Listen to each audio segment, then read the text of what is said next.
Hello everyone and welcome to the first video on my channel. This video will be on my Win Lorraine deck list that I used to get top 4 at the Grand Archive Regionals up in Auckland, New Zealand. For anyone who is curious on what the prize card looks like, this is kind of what it looks like. It's the Orb of Regret. This is the finalist mat that you'll see being used throughout the entire video. There will be timestamps throughout the video, so if you're looking for a specific part of my deck like the material deck or something, simply skip ahead. I'll also be leaving a link to the deck list in the description for you guys to use. Let's get on with the video.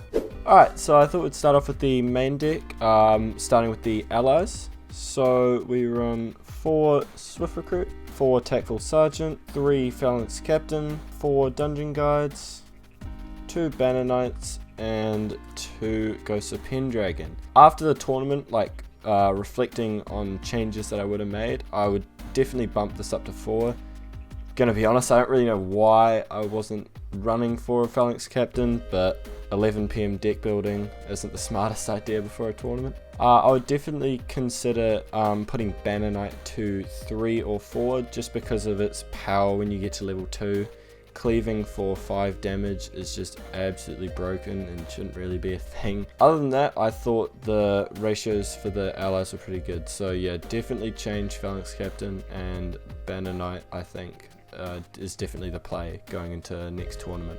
Moving on to the wind spells, we'll do first the mandatory 4 of, so 4 Favourable Winds, 4 Fairy Whispers, 4 Veiling Breeze, and 4 Beseech. A couple weeks before the tournament, I was only running 2 of Beseech, which is such a just stupid idea. Beseeching in level 0 as a spirit, or just generally any level, is just so broken, but it's just more powerful when you're level just a spirit, because just going to level 1 before your opponent has even put any cards on the board, just it's really good, especially if you pair it up with Idle Thoughts beforehand, so you just banish the floating and then you get to level 1 for free basically. Veiling, I'd probably say second best card in the deck other than Dungeon Guide, arguably maybe first. Saved me in so many matchups, especially against Rending Flames, because you activate it before the damage gets doubled. So for example, if they're coming in for 5 damage, which doubles as 10, you Veiling, reveal 3 for example, then it'll go down to 2, and then that 2 damage gets doubled, if that makes sense. That was a ruling that I found out from one of my friends at Locals a couple weeks before the tournament, which was actually a very relevant kind of interaction. Fairy Whispers, glimpsing and adding a wind card is just really nice. Just basically free floating, and sometimes it protects your guys against cleave, so Favourable Winds is definitely very good and a mandatory 4 of. The other wind cards that we're playing are 3 Zephyr, 3 Hurricane, Sweep, and 2 Reclaim. Zephyr's really good,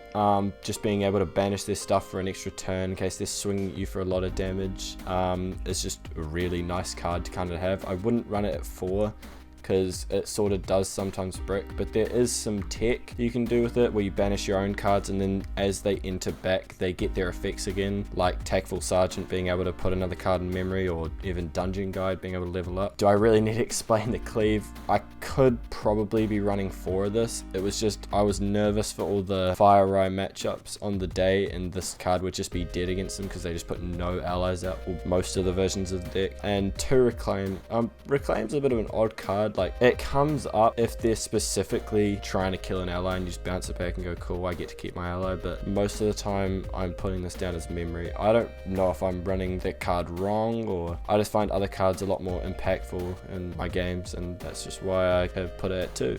And lastly, we've got 3 Idle Thoughts and 3 Savage Slash. Savage Slash, really nice when you're a level 1, just being able to attack your opponent for 3 and get the floating memory for next turn going into the Drawn Blade. And do I really need to explain? Idle Thoughts is a really good staple. Sort your next 4 cards out and get floating. It's like just really nice. And lastly, for the main deck, we have all of the Crux cards. So we're running 2 Spirit's Blessing, 4 Spirit Blade Infusion, 4 Crux Sight, and 4 Spirit Blade Ascension.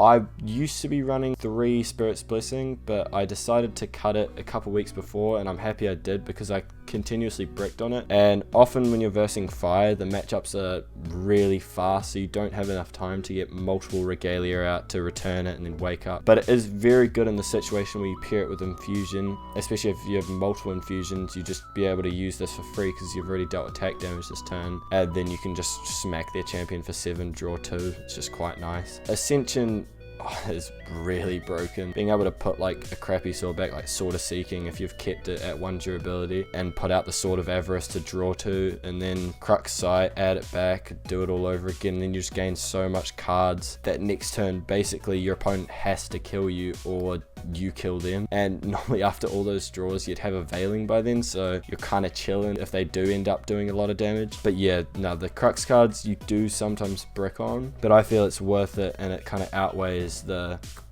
risk of running them, I guess, because they're just so powerful when you get to level 3, and that's your main objective with this deck, is getting to level 3 as quick as possible and then just drawing so many cards, holding a Veiling, and yeah, just basically trying to outdraw your opponent. Moving on to the material deck, I play obviously the Spirit of Wind, the level 1 Lorraine, level 2 Lorraine, and level 3 Lorraine. When you get to level 3, basically with this, you just bring out your Drawn Blade that you'd already attacked with, you get another draw, and then normally you'd have like Ascension or something, you just put it back, draw 2, and you know, just basically outdraw them, as I said before. The rest of the material deck is comprised of a Orb of Regret. This is really good if you open a full hand, basically of just Crux cards and you want to get rid of them, or just cards that don't help you in the situation. This is also very good for digging for like Dungeon Guide or Beseech if you're taking too long to get to level 3, which in some of my matchups I was finding that I was. Orb of Regret definitely helps you get out of those situations. Next we've got Drawn Blade.